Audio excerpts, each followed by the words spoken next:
بسم الله الرحمن الرحيم. الحمد لله نحمده ونستعينه ونستغفره ونؤمن به ونتوكل عليه ونعوذ بالله من شرور أنفسنا ومن سيئات أعمالنا.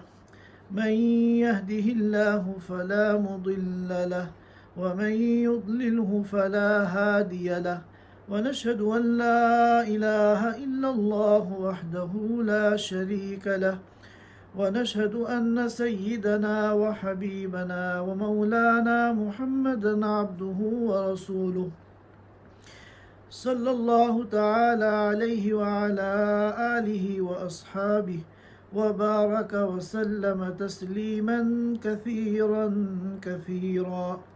أما بعد، فأعوذ بالله من الشيطان الرجيم. إنا بلوناهم كما بلونا أصحاب الجنة إذ أقسموا ليصرمنها مصبحين ولا يستثنون، فطاف عليها طائف من ربك وهم نائمون فأصبحت كالصريم، فتنادوا مصبحين أن اغدوا على حرثكم إن كنتم صارمين. فانطلقوا وهم يتخافتون ألا يدخلنها اليوم عليكم مسكين، وغدوا على حرد قادرين، فلما رأوها قالوا إنا لضالون بل نحن محرومون. قال أوسطهم ألم أقل لكم لولا تسبحون؟ قالوا سبحان ربنا إنا كنا ظالمين. فأقبل بعضهم على بعض يتلاومون قالوا يا ويلنا إنا كنا طاغين، عسى ربنا أن يبدلنا خيرا منها إنا إلى ربنا راغبون. كذلك العذاب ولعذاب الآخرة أكبر لو كانوا يعلمون. صدق اللہ العظیم. حضرات سامعین کرام، میں نے آپ حضرات کے سامنے سورۃ القلم کی آیت نمبر 17 سے لے کر آیت نمبر 33 تک یہ آیات مبارکہ تلاوت کی ہیں. ان آیات مبارکہ میں اللہ تعالیٰ نے ایک تاریخی واقعہ بیان فرمایا ہے، اور اس تاریخی واقعے کو بیان کر کے کفار مکہ کو اور مشرکین مکہ کو تنبیہ فرمائی ہے.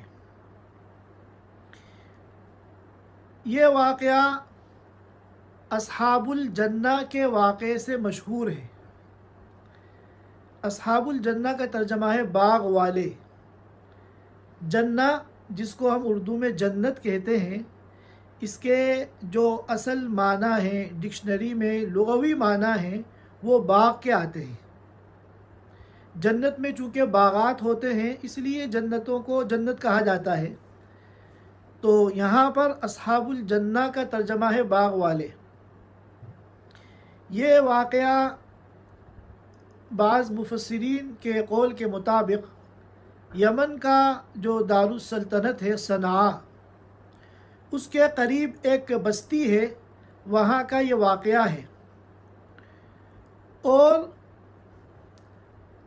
حضرت عیسیٰ علیہ السلام کو اللہ تعالیٰ نے جب اس دنیا سے اٹھایا تھا تو اسی زمانے کے قریب کا یہ واقعہ ہے. اللہ تعالیٰ